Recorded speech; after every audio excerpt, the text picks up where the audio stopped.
department, we teach over 50% of the courses we have, so that means for even our majors, we are the teachers and the faculty that our students see most. And we want to continue to be able to do our job well. So I just want to say personally, and for the faculty in my department, thank you for being here. Your support is invaluable to me and invaluable to us. So at this point, we'll move on to our speakers. And first up, we have Lisa Klein. Lisa is from Rutgers University, and she obtained a Bachelor of Science in 1973 and a PhD in 1977 from the Material Science and Engineering Department at MIT. When she arrived at the School of Engineering at Rutgers, she was the first woman in the school hired to a tenure track position. In 1993, she was promoted to Distinguished Professor, and in 1998, she received the Achievement Award of the Society of Women Engineers for her work in soul gel processing. She served as the president of the Rutgers chapter of AAUP-AFT from 2005 to 2009, and again from 2013 to 2015. The union itself represents 5,500 tenure-track faculty, non-tenure track faculty, postdocs, and graduate employees. Lisa Klein.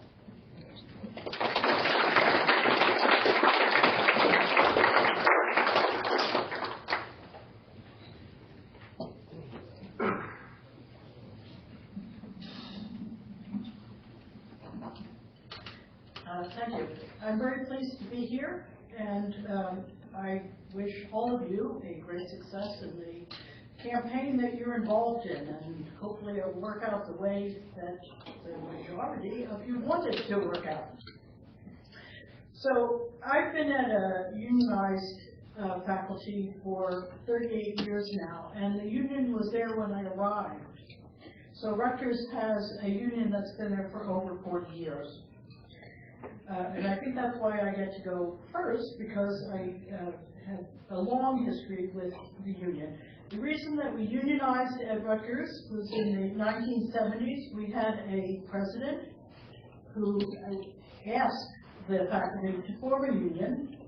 The reason for that was that all of the groups that receive a paycheck from the state of New Jersey in other roles had unions, and when the time came for the Treasury Department to make out the checks to the Department of Corrections, to the Judiciary, to the Environmental Protection, to the tax collection people, they were represented by a union. And it was easier for the treasurer to deal with these groups represented by people whose role it was, whose profession it was, to represent collectively bargained groups.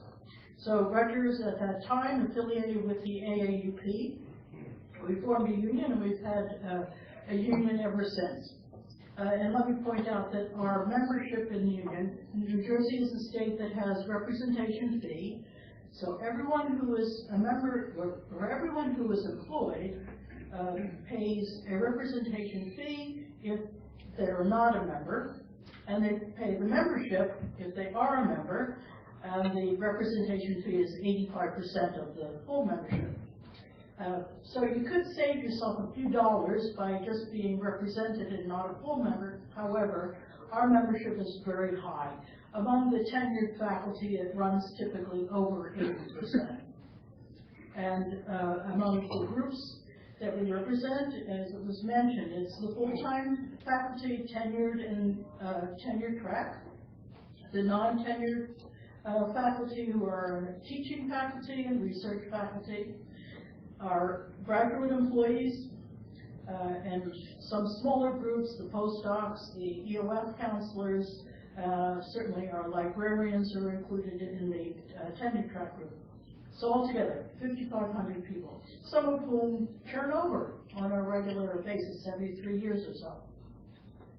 Nevertheless, we maintain a very high membership and a very high participation in our union. So what do we get out of unionizing? I think the term has been stated several times. It's stability. We know that we're going to get together with the administration on a regular basis. Each time our contract comes up, our contract is typically 3 or 4 years. We try not to have it coincide with our elections. for the governor. So, depends how that goes. We get together, we work it out, we know where things stand, we know what's going to be the case for the next 4 years. We also are an affiliated union with the AFT, so we're jointly AAUP and AFT. So by stability, what exactly do I mean? Our contract allows us to negotiate those things which the enabling legislation in every state is different. So in New Jersey, we are able to do terms and conditions, but our benefits are negotiated by the communication workers. Their contract always precedes ours. They come up with the state health benefit package, which we get, but it's always been really, really good. And we also have a very stable TIAA craft alternative benefits program for retirement. So those things have been very stable and very good. Now, when it comes to negotiating our salaries, these are by the different groups. The graduate employees are treated in a somewhat different way from the tenure track and non-tenure track faculty.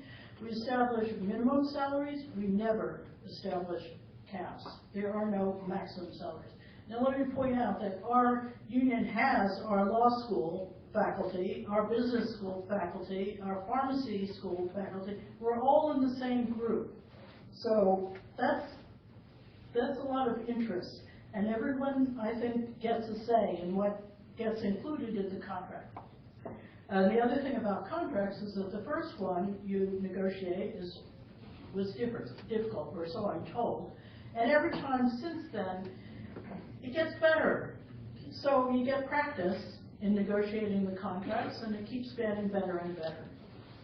Now, the term negotiation, as I understand it, is that nobody gets everything. So when the administration and the union meet for negotiations, there is some give and take, and nobody really expects to get everything that you ask for. But I think that having this process means you have to settle. You can't just go on indefinitely. There does have to be a settlement date. There has to be a signing ceremony where we do all shake hands and open the champagne.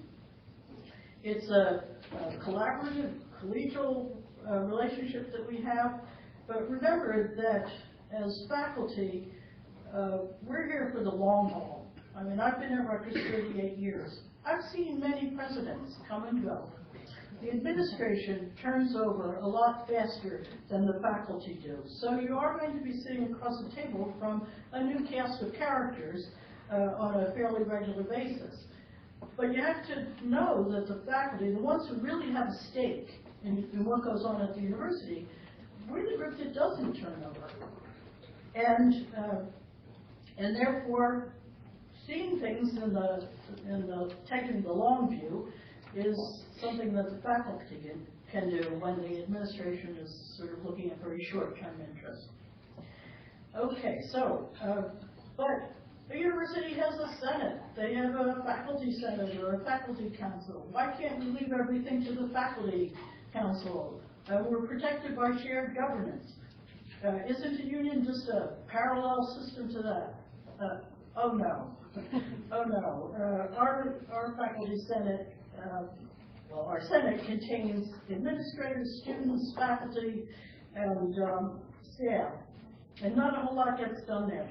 And it isn't very effective in our case for maintaining shared governance. And I don't think that our union duplicates what the Senate does, but what I will tell you is that it has legal standing, it has a standing with the legislators. They do turn to our union when they want to have perspective on what's going on at the university. When we call our legislators in Trenton, they do return our calls and they work with us. They want to hear from the president, but they also want to hear from the union. And we work well with our legislators. So, the Maintaining of shared governance, I think in our case, is largely something that we see the union takes a position in, sees to it, make sure everybody has their bylaws and that they're up to date and that everybody knows what the rules of the game are, and that we work accordingly. The other thing is that there are dates, and we have the legal standing to make sure that certain dates on a timeline are actually met, where I think our Senate gets kind of pushed off, even when they say, well, when are we going to get an answer on that? Okay, so I often get the question, unions, don't they breed mediocrity? Don't they stifle excellence? Aren't they there to make sure that nobody makes too much? Like I said, the contract is all about setting the lower limit. It's not about setting an upper limit. It does, of course, see to it that we get regular raises and that the process for merit raises is fair and is not whoever happens to be the best friend of the dean that year. So we have a process, I think, that it works quite well. So no, it doesn't breed mediocrity. We have our share of National Academy members and Institute of Medicine members and others who just 2 weeks ago won the Lasker Prize in Medicine. No, it doesn't. So I want to push back against that question I get asked all the time. And since we have had a union, as I mentioned, it's over 40 years, our reputation has improved. We were invited to join the Big Ten. You guys invited us to join the Big Ten. And now we are a member, and we're trying to, maybe win a football game or two. But, so you can't say that having a union is a guarantee that, we're all going south and breeding mediocrity. Okay, so the other thing that I think is important, we know that state legislatures are disinvesting in the state universities, and what sometimes the people in administration need is a creative idea. Occasionally we call in our economists or people from the business school. Well, do you have a better idea on how we could work through this budget issue? And we have found that our administration isn't always so creative, but when we bring them good ideas of how to, for example, handle what was mandated as a state furlough, our idea won the day. So imagine a furlough at a university where you have to tell your postdoc, you can't go in the lab, you can't feed the mice this weekend because, we're on furlough. For 4 days, don't check into your email account, they're watching you. So the furlough, which was mandated at the state level, didn't really translate to what we do at the university. And it was particularly difficult if you were on soft money, on grants. So we talked to the administration, and that's the thing. You're required to get together and talk this through. You don't have things imposed on you. We talked to the administration and said, let's delay the upcoming raise that's already in the contract. We'll give you 6 months. And it provided the money that meant the furlough was not imposed on us. And yes, we all waited 6 months to get our raise, but the really bad things didn't happen. So having a union, I think, is a good way to bring creative ideas to the table and to think in a way that the administration on their own may not, in order to get past things that I anticipate, are here for the future. Thanks.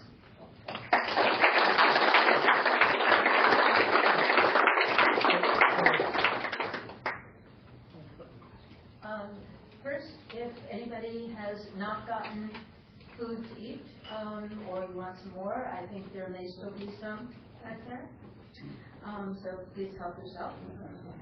And thank you very much, Lisa. And I'd now like to introduce Michael Dryling.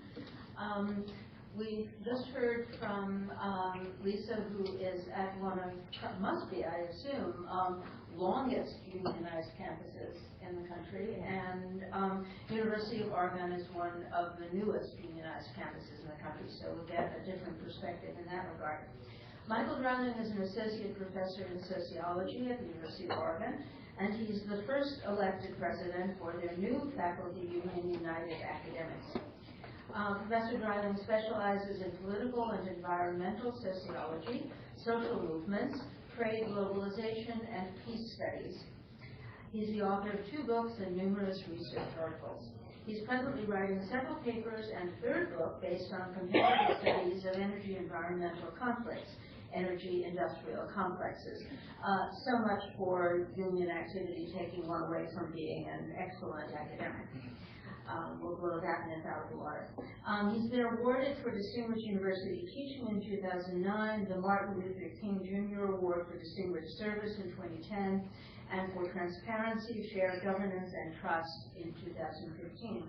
Professor Drowning is also active in the nonprofit world to promote nonviolence, an environment safe for future generations, and an economy that is fair for all.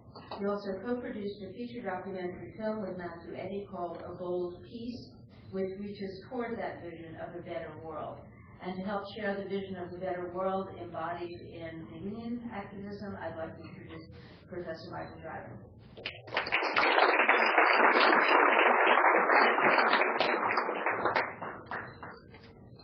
Well, thank you, everybody. Pleasure to see you all. It's a real pleasure to be here in Minneapolis and at the University of Minnesota. I really got to say, your campus is beautiful.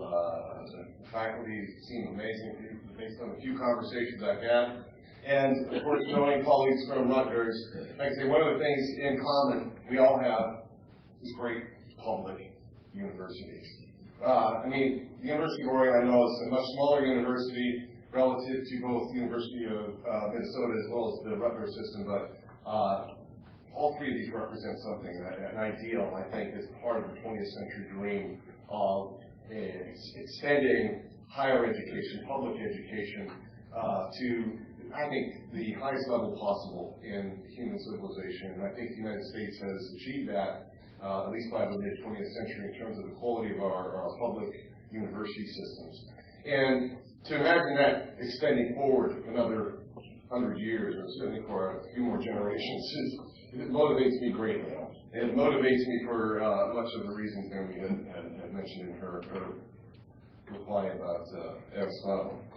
Now let me shift to why I think that matters in terms of unionization. I represent, as now the president of United Academics, and we're also jointly affiliated union local with the American Federation of Teachers and the American Association of University Professors.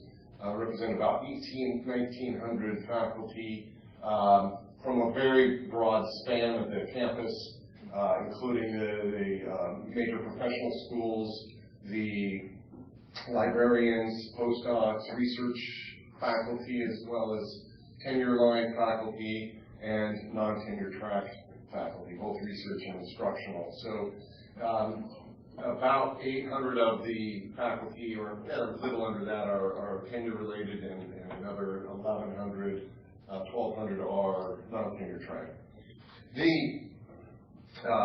The goal from the start for us was to turn the tide, was to put a line in the sand, was to say enough's enough. The quality of our academic programs, our research programs, the long-term trend that we saw taking over at the University of Oregon was one of deprofessionalizing the faculty by eroding the investment in tenure track and tenure line faculty, weakening core liberal arts programs. And none of this was necessarily intentional, but it was a structural trend that needed to be stopped, and we didn't see a way to do it through the Senate. We could see that the incentives in the administration were to replace tenure lines with non-tenure track lines, a trend that we know began much earlier than we sort of started unionizing. That trend, of course, has consequences for academic freedom. When you have faculty who are on tenuous and contingent contracts, academic freedom is compromised. the ability to speak out publicly as well as within the university to teach matters and curriculum that might be innovative or push buttons, that's compromised. Shared governance is compromised. As a result of the diminishing proportion of tenure-line faculty at our university as well as I imagine elsewhere, we saw the growing burden of service obligations on tenure-track faculty just grow. I mean, because you have more and more students and fewer tenure-track faculty and more contingent faculty who are teaching or primarily doing lab work, what that meant was the tenure-track faculty are taking on additional service burdens and service responsibilities to maintain the programs in the university, the caliber we expect. This cuts into research and teaching. This becomes a burden to the overall academic mission and the way we're able to serve the next generation of students. We saw these lines and we understood that the future of the academy, the future of the tenure, the commitment to tenure was bound up with non-tenure track faculty. And the way that we would be able to shape that future would be by supporting and organizing all faculty, by supporting the professionalization, the dignity, and the commitment of the university to the welfare, the dignity and respect of all faculty. That meant a push pay. That meant we had this, and I'll talk a little bit about some of the contract highlights that get to these principles. But we saw those broader trends. Enough of us did. We understood that it was time for faculty to get engaged. And so I know it's a little funny to quote some people in authority like this, but Albert Einstein's pretty cool, right? Albert Einstein said this, in 1938. He said, "I consider it important, indeed urgently necessary for intellectual workers to get together." And by that he meant unionize. Both to protect their own economic status and also, generally speaking, to secure their influence in the political field. And what does that mean? I mean, I think that's, you can read into that a lot, and he spoke and wrote about this quite a bit. But when I look at what we've accomplished and what other unionized faculty have done, I think it's those things. I mean, we've created stability. We've, of course, sat down and extended shared governance and contract negotiations about economic security of all faculty, but also developed a kind of political voice that where what faculty say matters in the public sphere. It matters to legislators. It matters to administrators. It matters more to the students and the communities we're part of. And so those principles are important. And so when I think about this document right here, and I'll just hold this up, this is our first contract. It's the collective bargaining agreement, CBA for short. And you look at this, and it's, okay, a lot of work went into this, a lot of effort, a lot of organizing. We actually we organized and we had an election, voted significant majority in favor of unionization of April 2012. We went into a big internal reflection point where we brought hundreds of faculty together over the summer to talk about bargaining priorities, set up priorities of what the contract would look at, and then we initiated collective bargaining with the administration.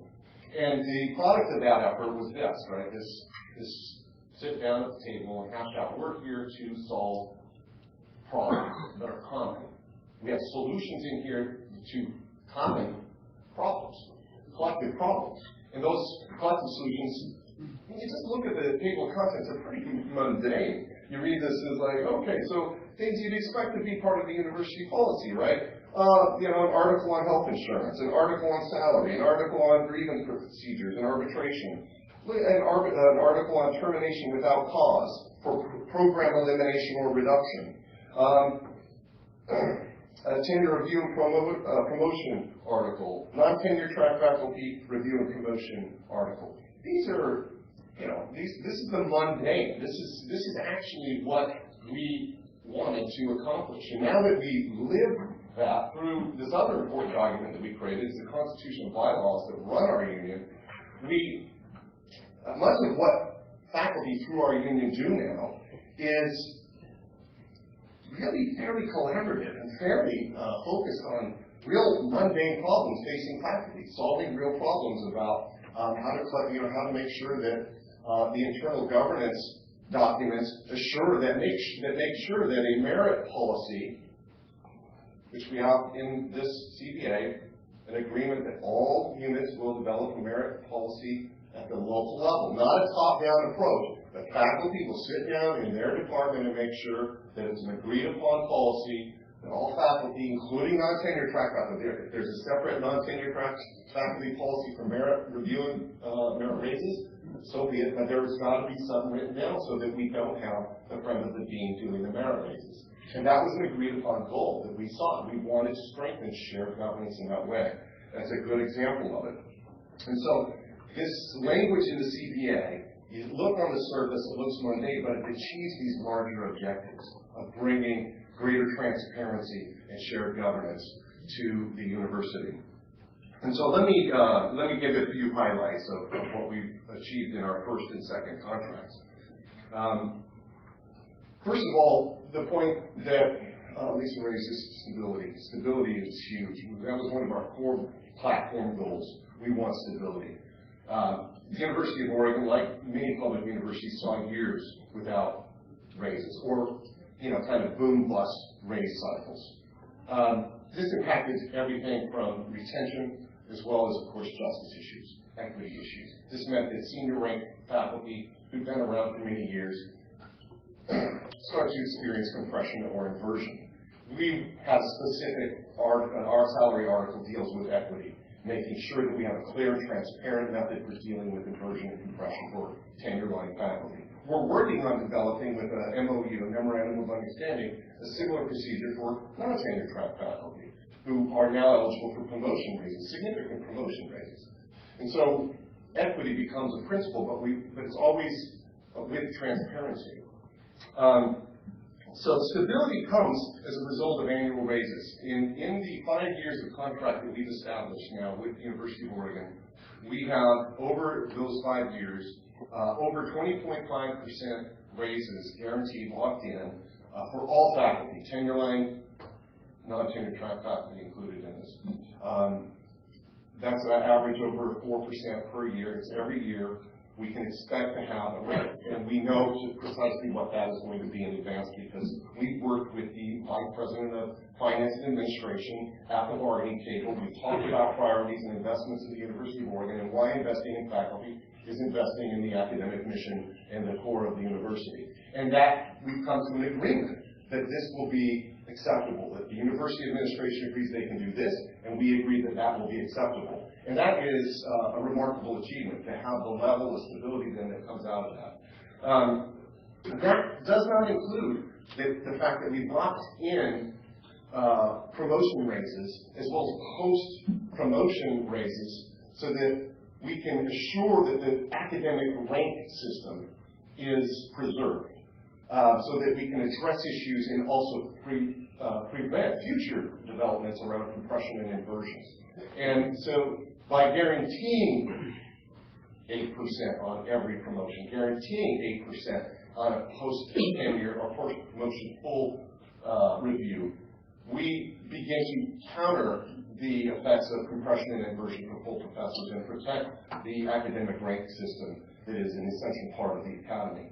And so those same principles are extended to non-tenure track faculty.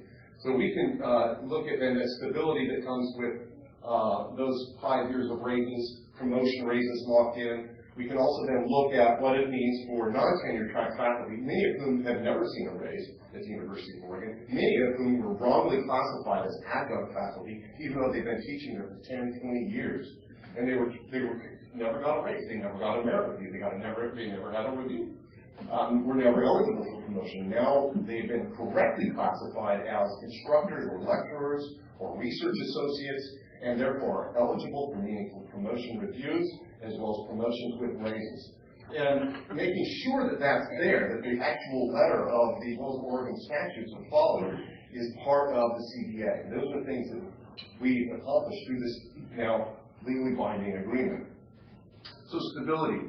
Other ways that we've sought and obtained stability was in contract stability for career non-tenure track faculty. The range on this I can go on, I'll take more later if you've got questions on this, but in terms of what we've just achieved, and I was just our executive director was at a conference at CUNY, a labor management conference that's annual there, and the senior vice provost as well as our executive director and some faculty from our union were there, and our contract was highlighted as a way to kind of address some of the issues facing non-tenure track faculty, as was Rutgers. I mean, the two university systems with unionized faculty that are bucking the tide on the treatment of contingent faculty in this country. And we're both here to celebrate those victories, but also let you know why that's a plus. The other thing we did was to significantly raise salary floors or minimum wage for instructional faculty, as well as research faculty. And it's significant. We now have NIH minimums for research faculty and postdocs. That was never insisted on or expected. There was a major reclassification, again, stability. So there was a mutually agreed upon process with the administration to resolve what was understood to be a common problem, which was you've got hundreds and hundreds of faculty who teach enormous loads or who are on term-to-term contracts that are pretty much unknown, both to the administration as well as to the departments where they teach, and that they many times have been doing this year after year after year to the point where it's like, okay, you've been here for 10 years and you're not acknowledging it. Our contract forced a reclassification so that those adjuncts, we had over 300 faculty, about 75% of all adjunct faculty were reclassified and properly put into what was the university's own system of classification. And that resulted not only in the pay bumps, but also annual contracts as opposed to term-to-term contracts, with eligibility for 2- and 3-year contracts down the road. Sabbatical pay. I mean, I don't know about here, but we didn't have sabbatical pay. It drops, okay? You get 80% pay if you take one term, and 74% if you take 2 terms. 60. We negotiated. We want real research leave if we're going to do a sabbatical. So we negotiated for additional compensation, 100% for 1-term sabbatical, and so on. So we're moving that dial. So that commitment to research excellence is built in. So stability. The transparency. Let me tell you another thing that the contract does in terms of this value on transparency. In last spring, we got a new board of trustees a year and 4 months ago. It was part of the legislative overhaul of the higher ed system in Oregon, and this new board comes in very corporate. They come in and maybe naively, maybe intentionally, I don't know, but they initiate a resolution that basically we have the authority, the legislative statutory authority to do this. And our law school colleagues kind of got very concerned about this, to basically assert some of the statutory authority that's granted to the faculty in the faculty government system, in the Senate system. And there was a resolution that would have essentially gutted the policymaking authority that's embedded in the Constitution of the University of Oregon. And this was about to go to the Board of Trustees for approval until we got wind of it. And essentially, through our union, which we had, fortunately, included in this little article, you'd think it's not very important, but it is it's called Policies and Practices. And in that, we basically enshrine past practices and policies and have procedures for kind of arbitrating and clarifying this, is we were able to stop that process legally and say, hold on, wait a minute, the Senate would be undermined and be basically resorted to committee management for curricular affairs at the university, and would be prevented from having any major policymaking authority on, broadly speaking, academic matters. And by both holding up that article as well as mobilizing both in the Senate as well as through the union, we were able to begin meeting to basically put the brakes on this, educate the Board of Trustees on how to actually use the existing policy system that the faculty and the administration had already agreed upon, rather than using this top-down approach. How to work with us to come up with a method that would meet everybody's objectives. We did that by February of just a winter term this year. We were able to come up with a solution. So transparency is a result, but also protection of faculty governance, shared governance. I'm going to wrap this up here with one last point here, and I think it's important, is there's no need to fight. One of the things that we learned, yes, it's true, there are moments of contention, there are moments of disagreement, but what I've learned from this process is that forming our union and establishing a collective bargaining process and establishing the kind of methods to do that, to have a team of faculty with expertise on both the CBA and our university policies, and then the administration to do the same, it initially brought some issues that had been swept under the rug. It brought that forth, yes, and there were some contentions and difficulty. But what we did is we basically institutionalized a conflict resolution process for handling issues, grievances both at an individual level but on a larger institutional level that had, for the most part, been swept under the rug. Now we are able to bring those out into the light and sit down and say, this is a problem, here's why it's a problem, let's hear your argument about this. Is this a problem for you? Okay, it's a problem for you too. Let's go about solving this.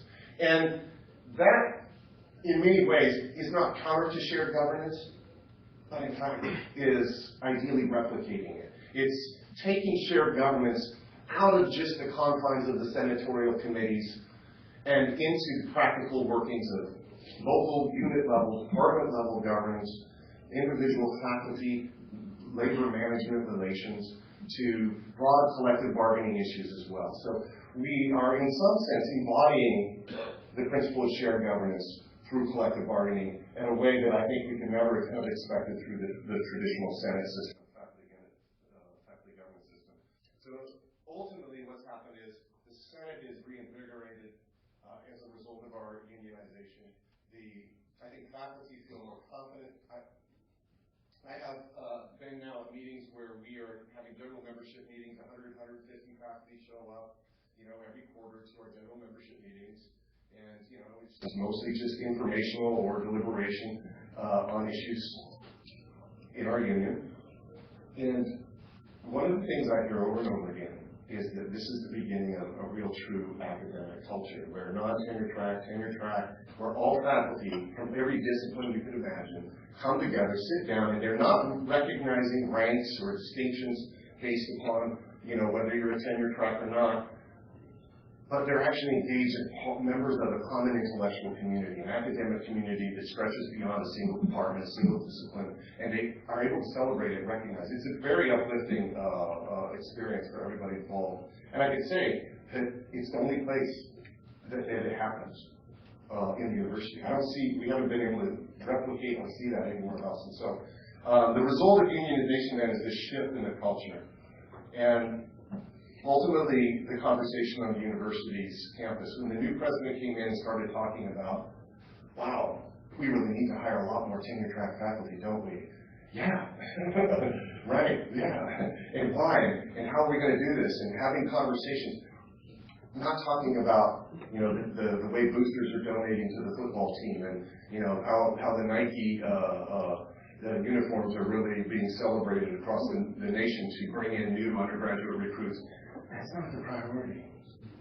No, the academic core, the academic reputation of this institution, and the legacy we leave and pass on. That's it. The conversation has shifted, and I attribute it to our standing up, us forming a union, and us sitting down at the table to solve real problems that are common, that are collective, and they need to be solved that way and not individually. So with that, I thank you all and wish you the best. Thanks.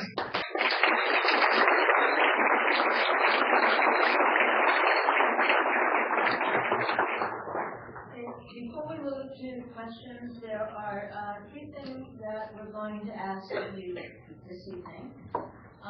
But first I want to say, thank you, Lisa, and thank you, Michael.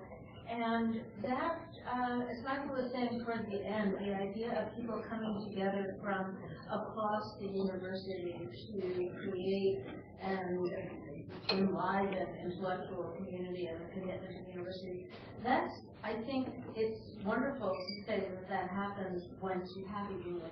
But it's been happening through the process of this unionization drive, and it's one of the things that has gotten me most excited about being involved in it. And it's wonderful to see all of you here tonight, and I hope that if you haven't been involved, you continue to be. So we're going to ask you for three things. I'm going to ask you for two of them, and then Scott will ask you for the third. And if you're not ready to do the things we're asking of you now, I hope that the hesitations that you have will come out in questions that you have for our panelists and a discussion that can continue afterwards. The first is there's a letter which some of you I know have already signed. This is a public letter of people who are supporting the faculty union, and so to sign this is to have your name go public as in support of this. And I think there might be some at the table. There's certainly at the signing table, and I hope that if you haven't already signed, you'll consider signing that. And the second, this is kind of fun. What should we do with $1 billion? Where did $1 billion come from? We've actually in this state got a budget surplus. So we have the difficult question, we Minnesotans, of figuring out what to do with $1 billion surplus.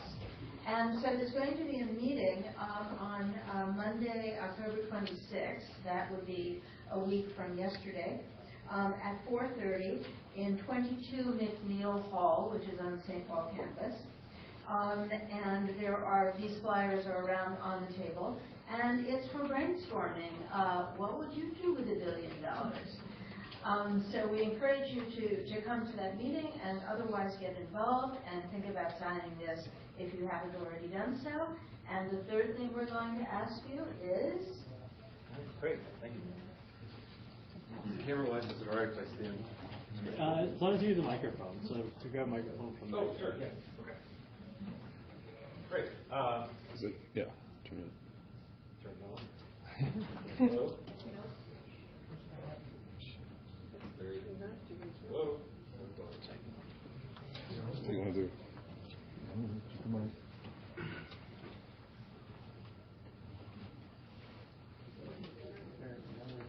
Now, don't worry about it. Yeah, All right. we will need it for the question. Yeah. All right, so this is my impassioned plea portion of the evening. And so in all of your folders, you have a pamphlet, a brochure that looks like this. So please, right now, take it out. If you don't, you may have a card that looks like this one, a smaller one. So whichever one it is that you've got in your folder, please take that out. If we need to get more, we can. Does everyone have one of these? Okay, so in this pamphlet, on the interior portion is this purple part of the card. Great. So this is the key investment that you can make today, if you haven't already, to express your support that you would like to unionize here at the University of Minnesota. And so this is an incredibly important step in the process. This says, both in a motivational sense, but in a legal sense, you want us to go forward with the unionization effort. And so tonight, one of the most important things you can do besides being here, by talking with each other, by forming this community, is to sign this card.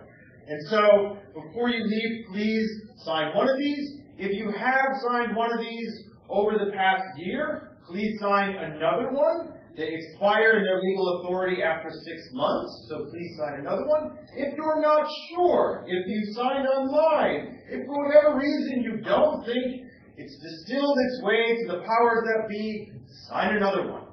This is an incredibly important effort.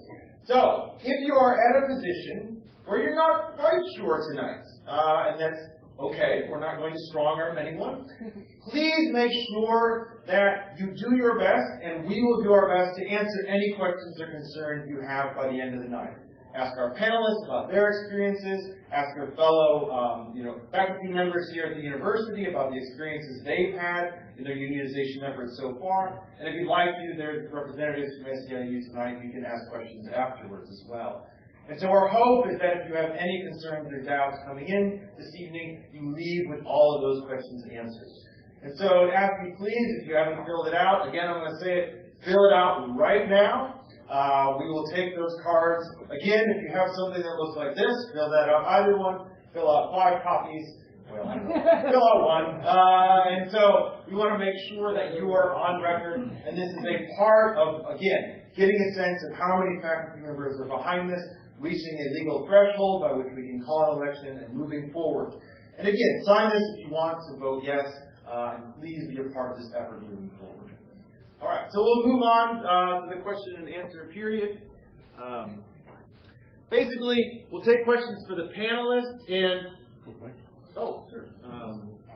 We can pass it around to you on the second. Sure. All right, so this works. Great. So, we're going to take questions for the panelists, and I basically just want to remind everyone that the questions for the panelists and the panelists themselves can't really address University of Minnesota specific issues, but you can certainly ask them about how things that might come up here at the University of Minnesota have played out in the experience of both the long-term union or the effort at the University of Oregon. We'll also like to get perspectives from different sectors of the university, so different departments, different colleges, those of you who are tenured faculty, those who are contingent faculty, that will add to the mix of things that we learned tonight. Just a matter for everyone's clarification, and this has to do with the nature of the formation of the union.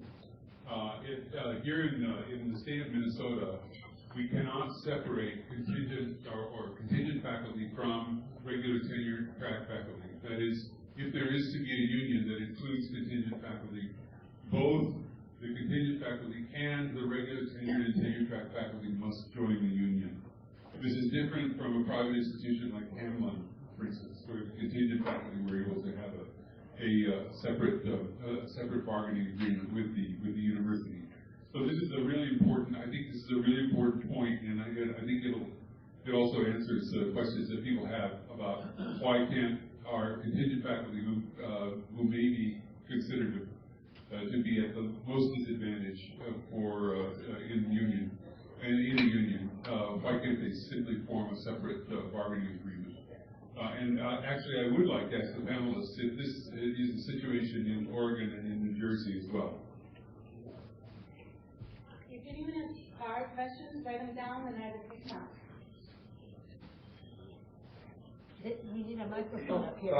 Yeah, so the answer is that the non-tenure track, and tenure track are in the same bargaining. Yeah, and in Oregon, the precedent in the equivalent of your own state body here, the Our Employment Relations Board, has set in both. So it could have flipped either way in our determination. We decided to go with the principle that one faculty is the way to move forward because the issues affecting one affect all. So.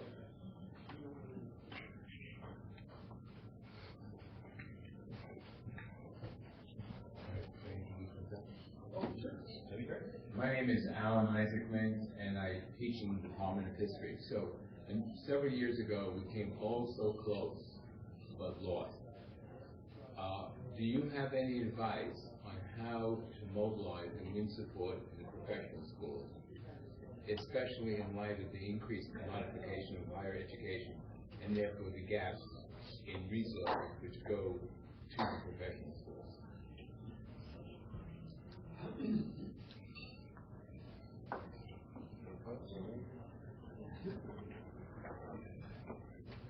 So like professional school, you mean business school or engineering? Business school, law school, Public health, medicine. Okay. Most have been severed from the bargaining unit. all of them? No, not this Carlton. Not Carlson, but that's the thing.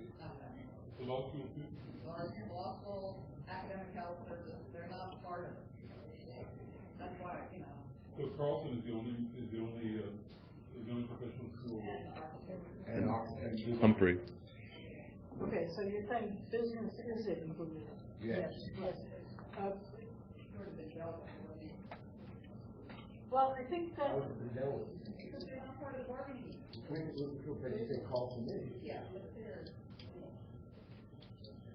not the $1,000. I think it just comes down to hard work and having people who have conversations with each individual 1 time, 2 times, 3 times, and that the arbitrary distinctions of professional school versus the school of liberal arts, they go away because I think that you have the conversation and you do the legwork of organizing and everybody Just get closer to your mouth. and after those conversations, the distinctions disappear. And like I said, our law school, business school, pharmacy school, they're all part of our bargaining unit, and there was never a plan to carve them out. It's a little different at Oregon, I think. We've definitely had to work to reach out to our colleagues in the professional schools. There's of course strong support in faculty all across the campus, and the majority support. We made sure that that we made very clear intention when we moved into the election process that we have support across all the major continuing faculty groups, the tenure track faculty groups, each of the major schools as well, that we had majority support. The professional schools were weaker. I think the conversations differ based upon kind of professional versus sort of traditional liberal arts orientation. And I think the message, which I think is a common message, is that there are pragmatic reasons to join a union and to have union representation on a campus. And I'm finding now that after we've succeeded in 2 contract negotiations, that say business school faculty really are getting that. They're saying, wow, you handled yourself professionally, you're improving kind of management conditions, you're filling in gaps in HR, you're teaching the university how to run this place better. So the business school faculty are actually joining the union now at a higher rate. But the conversations were important to have pragmatic, collegial, friendly conversations, and maybe say less social justice oriented or say politically oriented conversations that some liberal arts faculty might be more inclined to hear. I found that to be the case, and that being able to be adept and aware of both arguments and both reasons, I think, are valid reasons to join. Being able to have conversations like that is what helped us reach across some of those divides. Thank you. There were a number of questions have come in, and some of them have to do with relationships with the legislature. Somebody pointed out that our legislature doesn't always seem all that actually fond of faculty, and might they become rather less fond of us if we unionize? And also where the money came from for 5 years guaranteed of raises. Was that internal reallocation within the university? Did it come from the legislature? But sort of more generally, relationships with the legislature, how were those affected by the faculty unionizing? I think it's been incredibly positive to have a voice. And that was the other thing I was going to talk about is the voice. We had a legislator statement to come to one of our general membership meetings, and he said, it is about time that academics got engaged with public policy in our state, because we've needed you for 20 years while the university support for higher education has been dropping. He expressed that sentiment very, very poignant and clear. Another legislator at a lobbying day on allocations to higher education said, it is so fresh to hear faculty. Your perspective is so distinct from that of the administrators. Even though they're both kind of reaching for the same goal, it's great to hear faculty. There's a real niche, there's a real need for legislators to hear the unique perspective of faculty. We found that in Salem, in our state capital. And the other piece of this is around the funding. What we got, we basically achieved this by forcing a conversation about priorities. It's not that the University of Oregon or the state of Oregon didn't have money.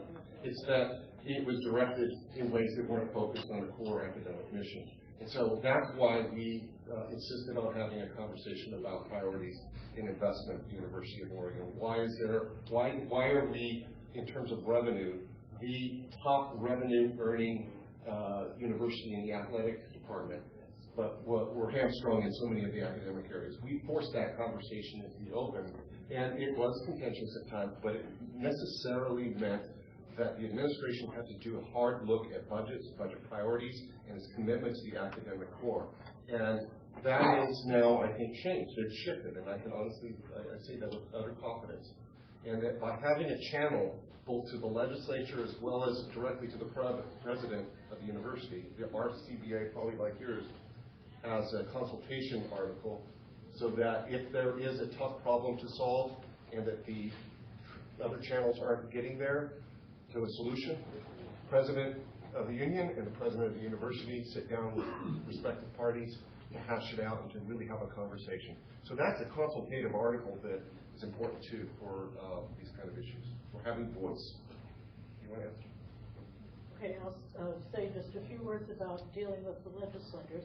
So our legislators are a very part-time operation, and we try to get as many of our alumni as members of the Assembly and the State Senate. When it comes to having conversations with them, I don't think the fact that we're in a union puts any sort of barrier in our conversations with them. And I think it is, again, the case where they come, the president of Rutgers and then the president's council from the state colleges come to the legislature and they orate, and they're said to be arrogant. And then when the faculty union and the faculty come and meet with legislators, they say, again, what Michael just said, how refreshing to be able to hear what actually goes on. Oh yes, and I have my kids are attending. They're a sophomore and a junior, and I think they're getting a great education. And it's, I think, really important for us to have a separate approach to talking to our legislators. Anyone else? Oh, there's a hand back there.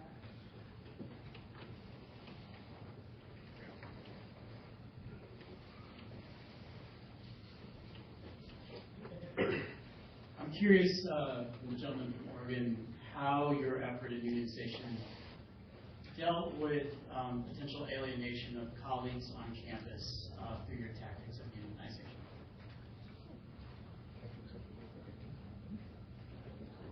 How do you deal with possible alienation through unionization? I'm sorry, I missed the last part. Tactics of what? Tactics of what? I've had several colleagues who felt insulted by the unionization efforts here on campus and felt that they won't join the union for that matter. How you dealt with that in your efforts going back to the early 2012, I believe it was? Yeah. Do I need to wait for that? Yeah. Ah! No, we need a mic. You need a mic for the feed there. So, that's a great question. I think humility is a good starting point. I mean, I realize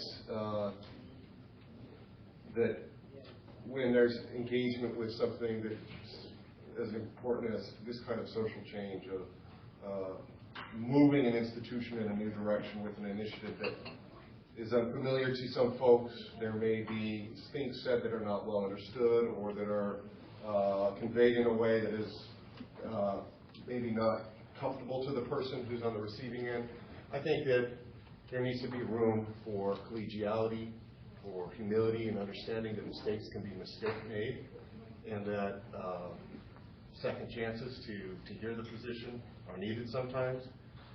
And always, and I hold this true for now, we're still a new union. We're still building our foundation as a union organization. We're a nonprofit democratic organization, and it is essential that as many faculty are engaged and involved as possible, even those who may have been on a point of disagreement during the organizing campaign. So it's incredibly important that we reach out at the University of Oregon. I can say this for our union right now, and I don't know if this applies here or not, that we attempt to mend fences, that we attempt to acknowledge mistakes where they were made, if they were made, to reach out, seek understanding where differences may have been clear or outspoken, and to attempt to say it's vital that this organization have multiple perspectives operating in it, so that the CBA and the agreements we establish when we sit down at the table, we're hearing everyone. Because it's not my union. It's not. I don't want to be around doing this.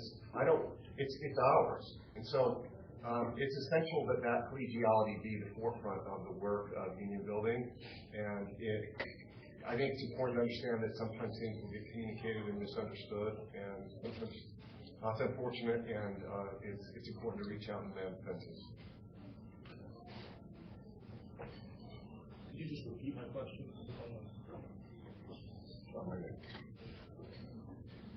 I just wondered if either or both of you would be willing to share perhaps an unintended consequence of unionization that resulted in challenges down the road. If maybe not, but I'll do a quick one.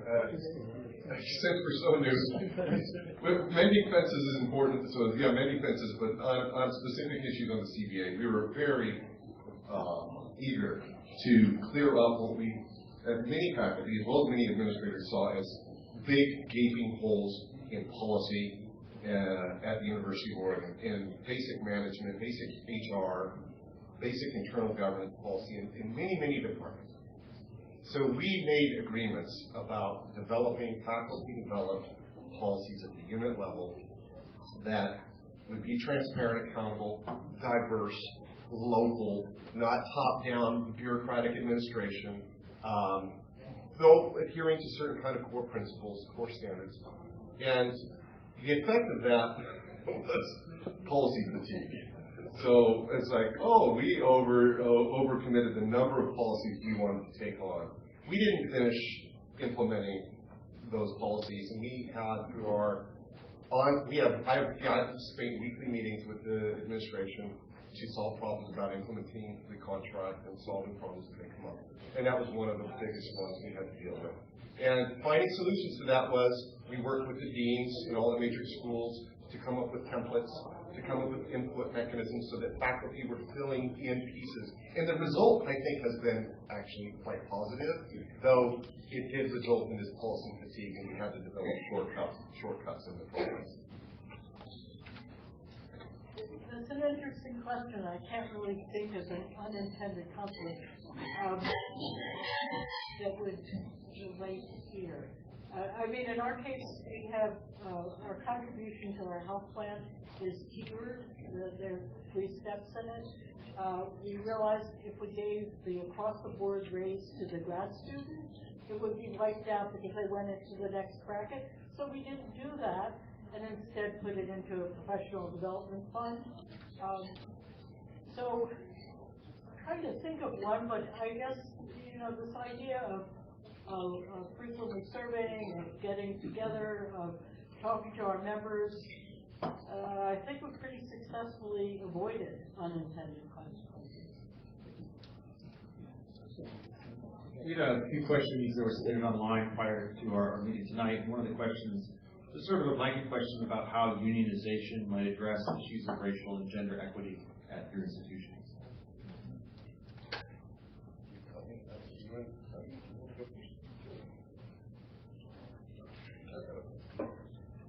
I can't really approach it in an intellectual way. I can tell you the engineer's answer to that question, that the differential between female faculty salaries and male faculty salaries is much smaller at unionized faculty than it is anywhere else. Here, I can say that issues of gender equity, not only have we of course insisted on that in our first CBA, but now we're again through an MOU, and we're going to engage in a year-long conversation now about equity issues on campus through our union and with the administration, and that's going to be a joint operation. The other piece we've done is through our first CBA, we agreed to a provision in the first CBA that would have all promotion, this is not just promotion tenure files, but for tenure track and non-tenure track faculty as well, is a paragraph or more on contributions to diversity and equity. And the principle behind this was simple. It's an understanding that faculty of color generally, and women as well, especially in underrepresented, when they're underrepresented in a field, have a disproportionate obligation and responsibility to service, mentoring, and other kinds of university level service. And this allows that otherwise invisible work to become visible. And so that was a significant step. And the second thing, we're just now implementing this, is we are developing a mentoring program that emerges out of some conversations about diversity and equity for students and junior faculty. And we are running through our union a mentoring project for new faculty that is actually funded by the university. And so they basically handed us the reins on this. They said, go with this pilot, see what you can do to boost and support, kind of mentoring needs for new faculty, and particularly around issues relating to diversity and equity. And that's what we're doing. We'll be doing that this year. Anyone else? One question that came in, actually, a number of them sort of touched on this, was relationships between the union and faculty governance, shared governance. I mean, how has that played out? Is it sort of stepping on each other's toes or working together? I mean, what is sort of the nitty-gritty of how those relate?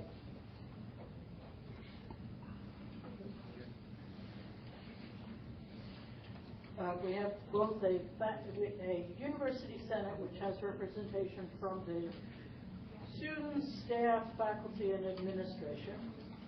And nominally, they deal with issues of policy. Second, we have a faculty council on each campus. So one in New Brunswick, one in Newark, and one in Camden. And generally, there is duplication. People who are activists are activists. And people who are willing to be activists in the union tend to be those people who stand for elections in the Senate or the faculty council. I don't think there's any stepping on toes when issues that are important, policy related, are put forward in multiple venues. They're brought up at the Senate, they're brought up at the faculty council, and they're also worked through the union, but that's actually a better way to do things, to do them in parallel. I wouldn't say that I've ever seen a case where there's stepping on toes. It's an interesting relationship. The university, we have a university senate and on our campus, and it is many faculty regarded as ineffective for many years in terms of achieving kind of programmatic or procedural shifts in the way the university operated. It runs a very good committee system on curricular and academic matters, but in terms of actually kind of getting to the nitty-gritty decision-making about how do you run a university so the faculty aren't getting recruited and poached out of there, that issue wasn't addressed as a result of Senate action. It was through our union. During our organizing campaign, the Senate got much more active and engaged. Faculty got much more involved in the Senate process. And today, we actually have a formal internal relationship with the University Senate, so that there is, through the Senate, has requested a Senate liaison to the union, so that member of the faculty is not just a leadership member of the union, but also is appointed into the Senate Executive Committee, so that issues arising in the union or issues arising in the Senate can be understood in advance, boundaries can be clarified. I think our CBA also clarifies these relationships very clearly. We have an article on shared governance which defines a clear place for the university constitution, protects it, and enshrines it in a legally binding way, by the way, which is how we were able to protect it from the mishap of a new board. And it also lays out kind of in a very clear way the value and importance of shared governance on academic matters, broadly understood, for the Senate, and that the internal, at the local and unit level, department level governance really is something that the union can work on in terms of policy development, faculty empowerment on governance at the unit level. So it's clarified fairly well in terms of our CBA as well within the university constitution. Other questions? One last one then, just from those submitted online. We've heard a lot about the unionization efforts and contracts in terms of employment stability. But someone asked, like, what are specific strategies the union use to bring in more resources for teaching and more resources for research? So not just here in the terms of our employment, but how do we bring more into the classroom to the research that we do?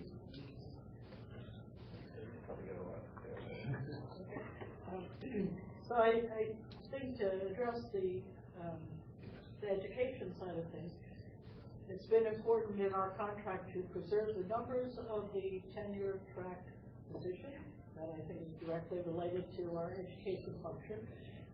It has been to increase the minimum salary so that the people who are on the teaching track are the best in the area. We can attract those because we offer a good salary. We can get better candidates who are going to apply for our positions, and we can attract them and retain them. So in that aspect, the contract on the education side is important in the function of education. On the research side, it's a little trickier. While it helps us to attract on research contracts, research faculty with good salaries and therefore highly qualified candidates, it doesn't do anything to really protect research funds. Though in the case of the graduate students, when we didn't give them a raise to avoid the step increase in their health benefit payment, we were able to give them a professional development fund. It's $500,000 in each year of the contract. And that's for students who apply to it, to have grants and travel funds to enhance their research generally during the summer. Well, that's excellent. You know, we're striving for these kind of gains. We've had extensive conversations about bridge funding for grant-driven labs or facilities where faculty are thrown into kind of funding contingent positions or contracts are limited. How to make sure then that bridge funding comes out of an FMA kind of tax on the grant so that research faculty can have more job security. So that's one thing we're pushing. We haven't achieved it. We are also, we have made some gains in terms of providing professional development fund. First of all, extending professional development resources to all faculty. So non-tenure track faculty as well as tenure track faculty are eligible. So that supports research as well as other forms of professional development.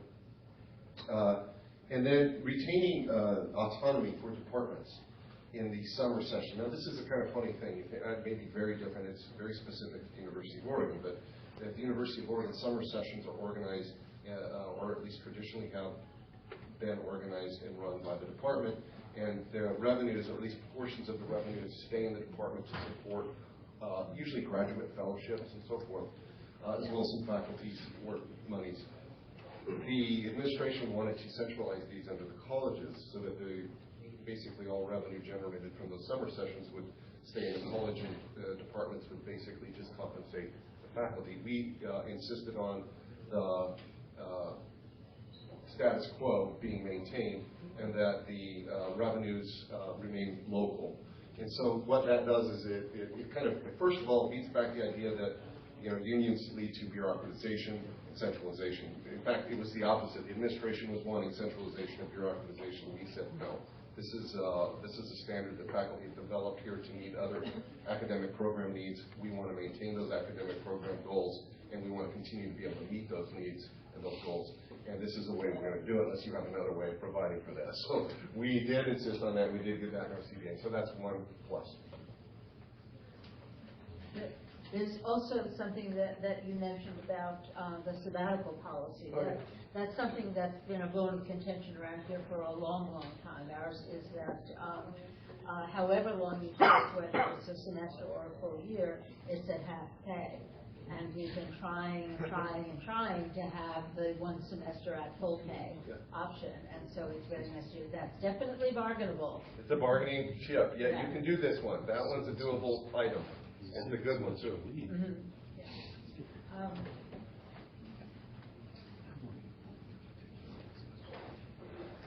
It turns out that there's something about frequencies of microphones. That means there can only be one in this room. I was wondering, I know this is getting ahead of the game, because I'm assuming we're going to win. Where did your contract language come from? Did you generate it entirely? Was it borrowed from other university contracts? So, Peter, first. Good exercise.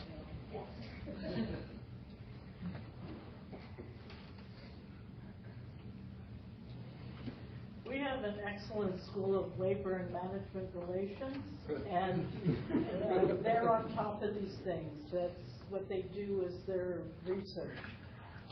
And they're always looking to see the most progressive and innovative contracts.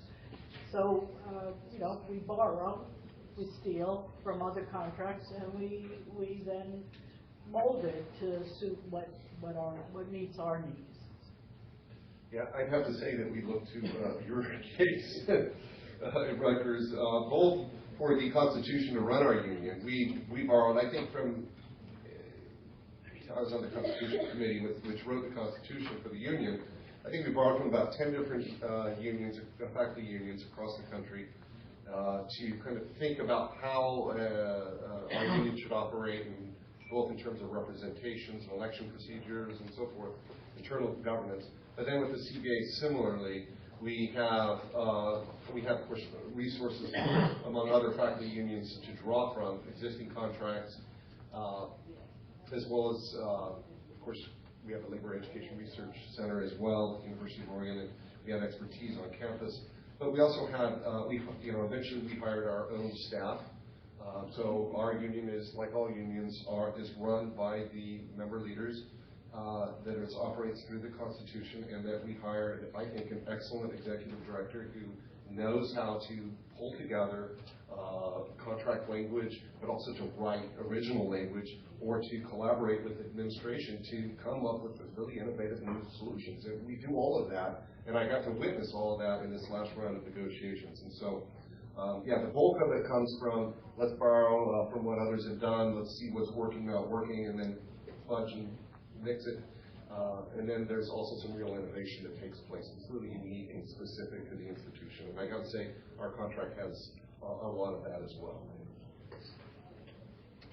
Yeah, that actually gets at one of the questions that came listed of how did faculty union leaders learn to negotiate? And I think we got some of the answer to that. But I was also struck by something that you, Lisa, said, and you, Michael, reiterated, that is relevant faculty expertise.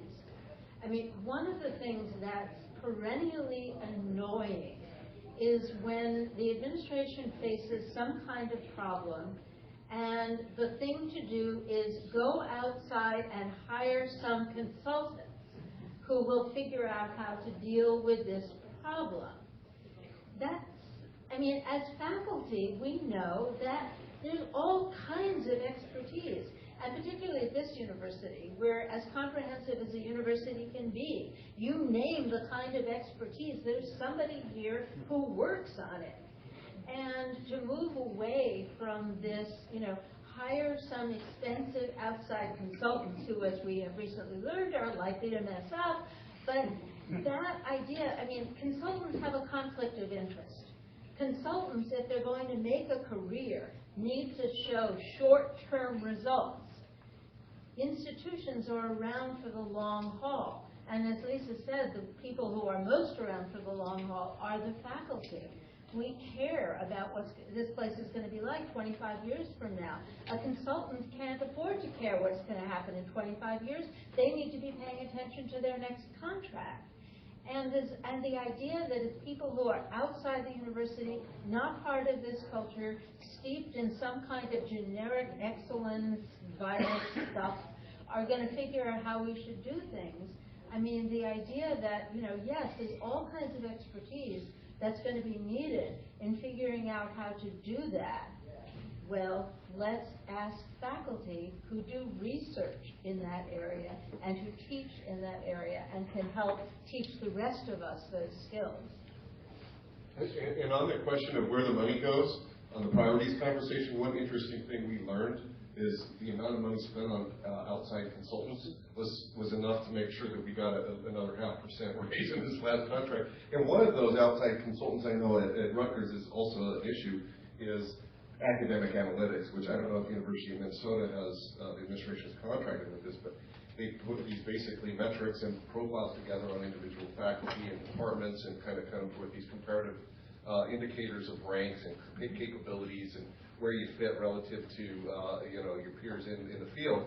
And it's an amazing amount of money that the University of Oregon had a smaller contract than what Rutgers, because I've communicated with folks at Rutgers on this, and I know it's like several million at Rutgers, but several $100,000 at the University of Oregon. It's like, don't we already have a method for determining the metrics of faculty relative to our peers? It's called external reviews and promotion and review processes. Don't we already do this? Don't we have already the most reliable peer review process of any institution around? Why would we be hiring somebody who can't even replicate what Google Scholar does? And it's true. It's not even as good as Google Scholar in terms of coming up with citations and so forth. So we were able to push back on that particular issue and say, look, money is being misspent. Let's put it where it will go to improving the University of Oregon, not to these outside consultants. So that's a great example where the issues overlap. Any other questions before we close? All right, well, there's a question back here. Oh, sorry. Oh, great.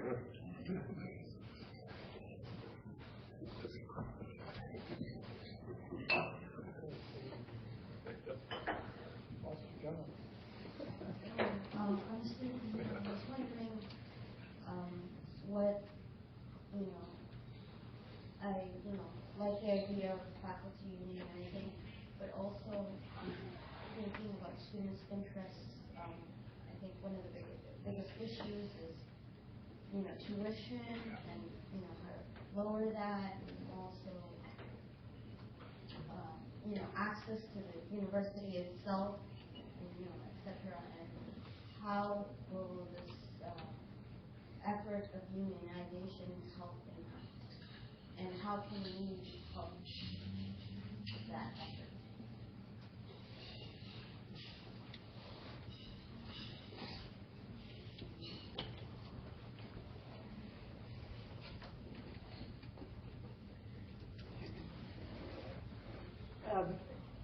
Having a union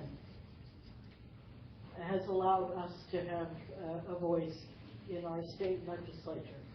So at the time of year when the budgets are being determined, we can always protect that allocation to the state universities, and we can also speak to the issues that are relevant to students.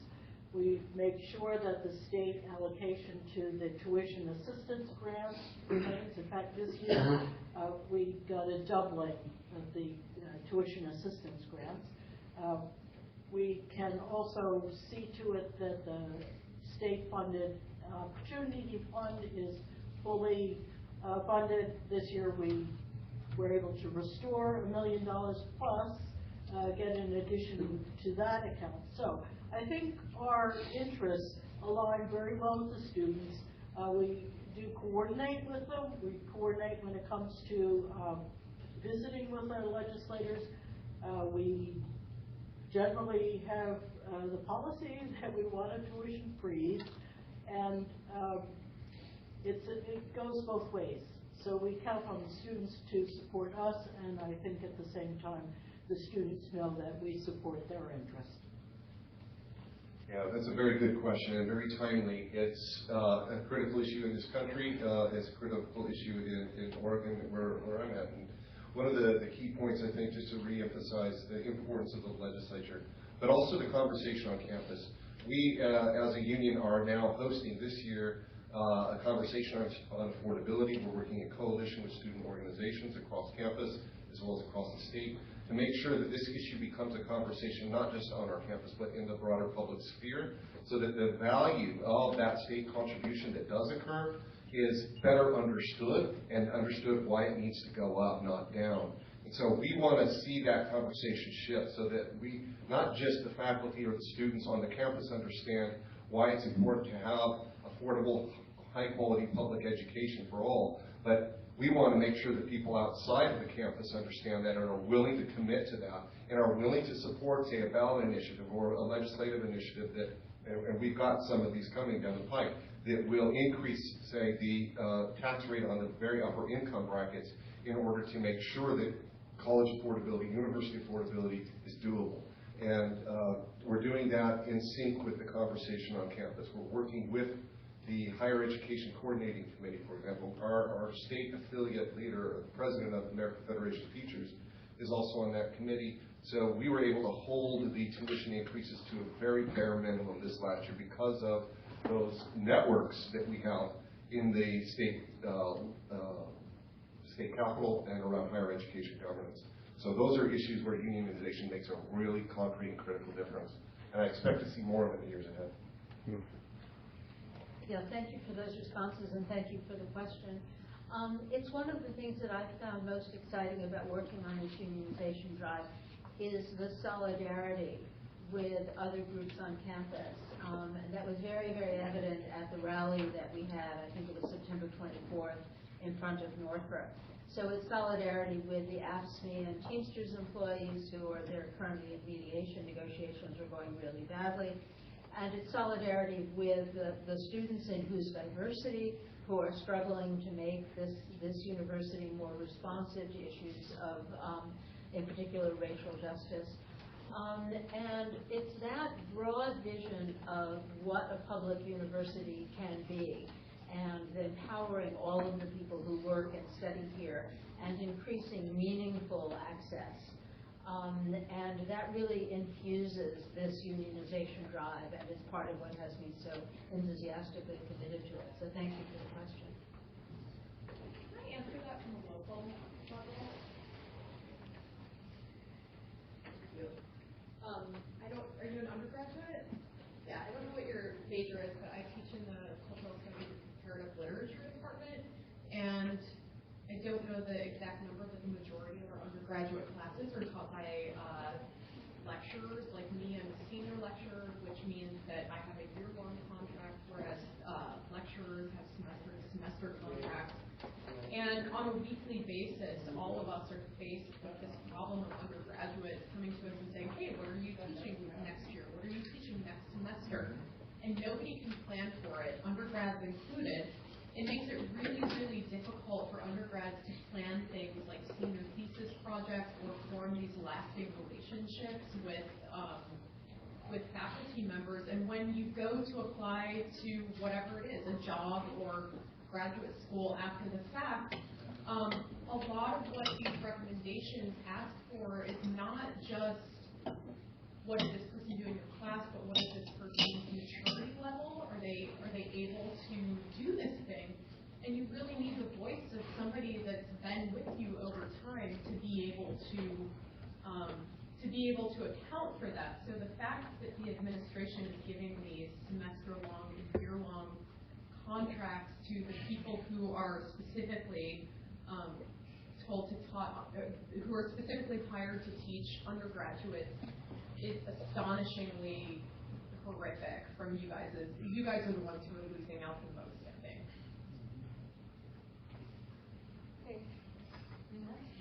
Okay, I think we'll wrap up the formal portion of the evening. You're welcome to stay around. We have room until 9 o'clock. I'm pretty sure the bar, unfortunately, is closed. There might be some more food back there. There's certainly plenty of conversation. And if you have not already signed a card, we would urge you to do so. The other thing with my other button is if you are not a member of the AAUP, we would also like to urge you to join that. There's information about that, and you can sign up on the table out there. And stick around, talk, and hope you get involved, and I hope to see you at future meetings. Thank you very much.